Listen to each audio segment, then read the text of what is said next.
안녕하세요. 썰처녀입니다. 구독과 좋아요는 썰처녀에게 큰 힘이 됩니다. 오늘의 사연 시작하겠습니다. 저는 60대 중반으로 작년에 아들이 결혼하면서 며느리가 생겼습니다. 아들만 둘 있는 집이라 항상 딸을 가지고 싶었던 저는 며느리에 대한 환상이 있었습니다. 같이 쇼핑 다니거나 속 썩이는 남편 이야기를 하면서 아들과는 못했던 것을 하는 겁니다. 하지만 제 며느리는 독특한 사람이었습니다. 아들이 결혼 전 며느리에 관해 들은 것은 나이는 아들과 동갑이고 친정집이 부유해 한 번도 일을 해보지 않았다고 하더라고요. 그래서 곱게 자란 아이구나라는 생각을 했습니다. 하지만 결혼 준비부터 정도가 지나친 행동을 해 할 말을 잃을 때가 한두 번이 아니었습니다. 며느리의 친정집은 하나뿐인 딸이라며 집은 남자 쪽에서 하고 혼수는 여자 쪽에서 다 하자고 했습니다. 저희 집은 그렇게 여유가 있는 집안도 아니고 요즘 집값이 말도 안 되는 가격 아니지 않습니까? 그래서 최대한 해줄 수 있는 정도가 전셋집 보증금이라고 이야기했습니다. 이것 또한 저희 집에 있는 것 없는 것 싹싹 긁어 모아서 해준다는 것이었죠. 그런데 돌아오는 대답이라곤 전세가 웬 말이냐며 자신들은 평생을 자가에 살아서 딸을 전세로 시작하는 걸 눈뜨고 볼 수 없다는 말이었습니다. 저희가 살고 있는 집 팔아서라도 아들 신혼집 해줘야 하는 거 아니냐는 말을 들어 황당하기 그지없었습니다. 결혼 전부터 사돈과 티격태격해 솔직히 이 결혼을 시키는 게 맞나 싶었지만 아들과 며느리가 잘 조율하여 전셋집을 해주는 조건으로 결혼하게 되었습니다. 시작이 별로 좋지 않았지만 둘이 예쁘게 잘 살아가는 모습을 보니 부모로서 뿌듯했습니다.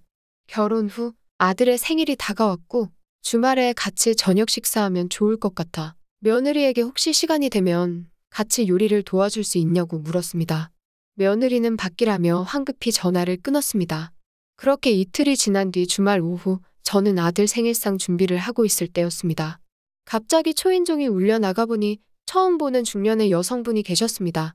무슨 일이냐고 여쭤보니 며느리 이름을 대며 대뜸 일하러 왔다는 겁니다. 이게 뭔 소린가 싶어 당장 며느리에게 전화해 물어봤고 며느리는 어머니 저 손에 물 묻히려고 결혼한 거 아니고요. 나이도 있으신데 굳이 힘들게 뭐하러 고생을 하세요? 그리고 생일상을 왜 직접 하려고 하시는 거예요? 요즘 식당이 얼마나 맛있는 게 많은데요? 설마 저 시집살이 시키시는 거 아니죠? 저는 절대 하기 싫어요. 그래서 사람 보냈어요. 앞으로도 이런 일 있으면 그냥 돈으로 달라고 하세요. 어머니 통장으로 돈 보냈으니까 확인해보세요.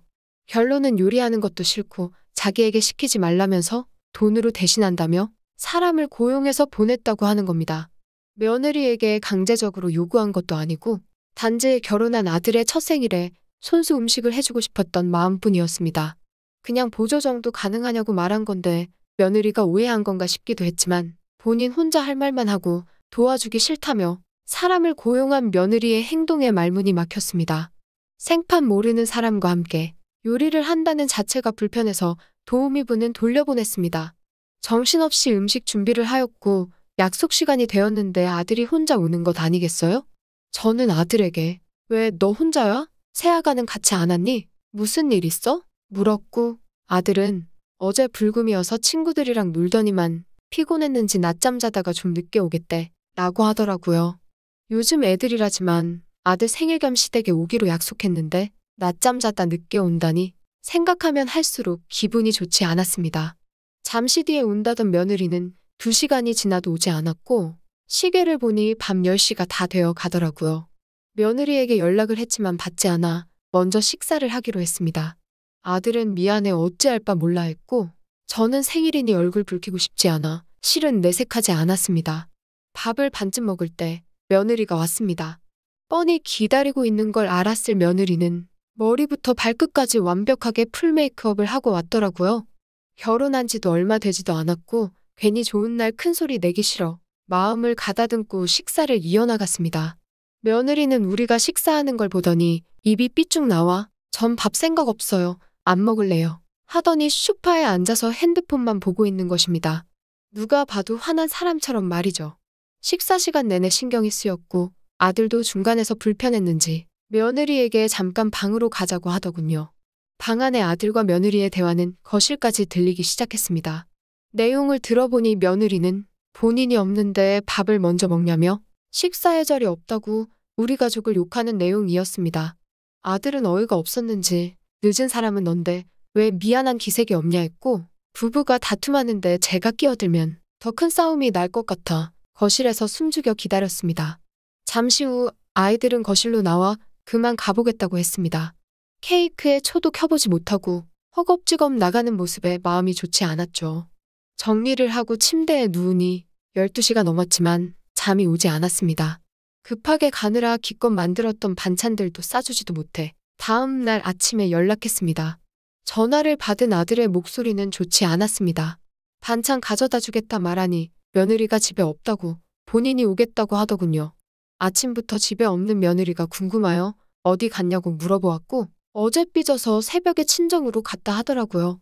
낮잠 자느라 약속 시간에 늦어 먼저 식사했다는 이유로 혼자 삐져 친정에 갔다니 어이가 없었습니다. 잠시 후 집으로 온 아들은 잠을 못 잤는지 무척이나 피곤해 보였습니다. 서둘러 밥을 차려 먹이는데 아들 핸드폰 벨이 울렸습니다. 사돈한테 온 전화였죠. 어찌나 소리를 지르는지 전화기 밖으로 목소리가 들렸고 뭔지 모르지만 아들은 계속 죄송합니다만 말하더라고요. 긴 통화 끝에 전화를 끊자마자 뭐 때문에 그러냐고 이유를 물었습니다. 결론은 어제 우리끼리 먼저 밥을 먹었다면서 우리 집안 사람들은 걸신이 들린 것도 아니고 애를 버리고 먹었냐는 내용이었습니다. 약속 시간을 늦은 며느리에게 아무 말도 안 했던 제가 바보같이 느껴졌습니다. 이대로 있다간 평생 휘둘린 것 같아 며느리에게 전화를 걸었습니다.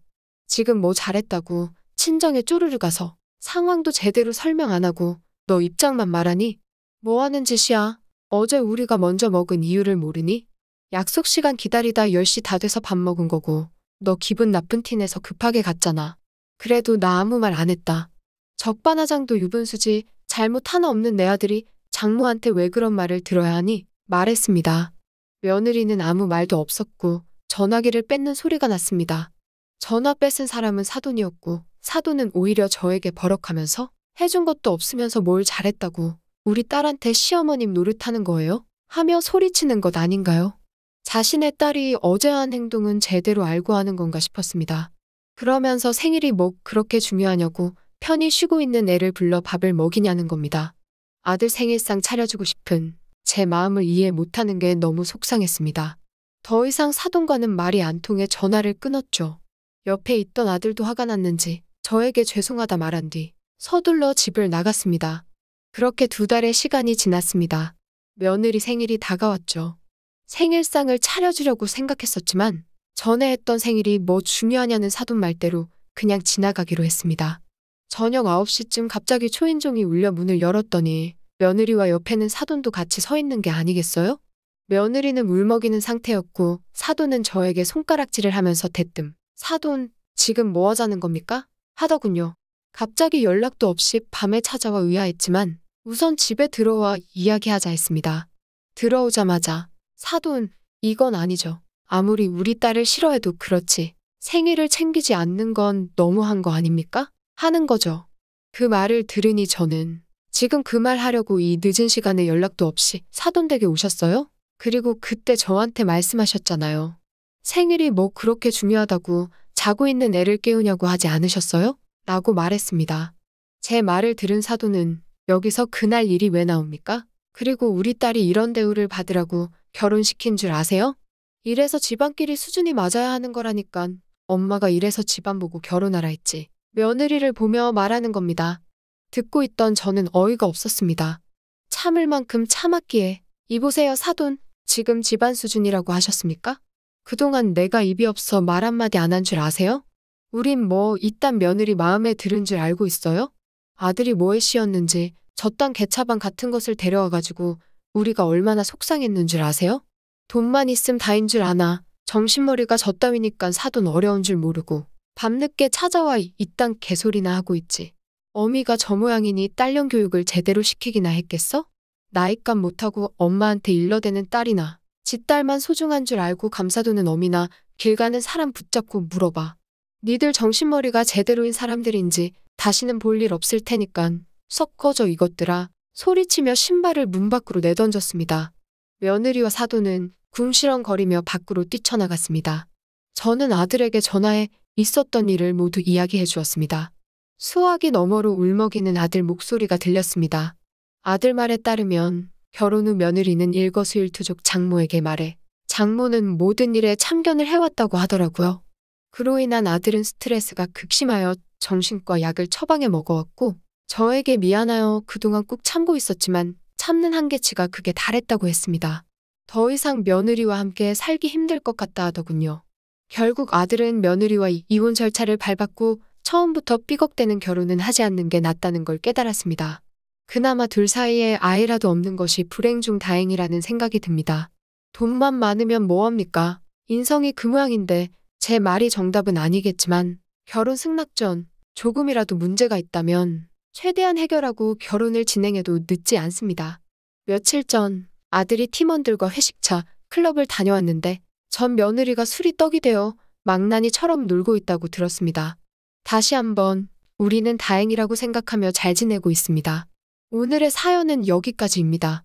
긴 사연 끝까지 들어주셔서 감사합니다.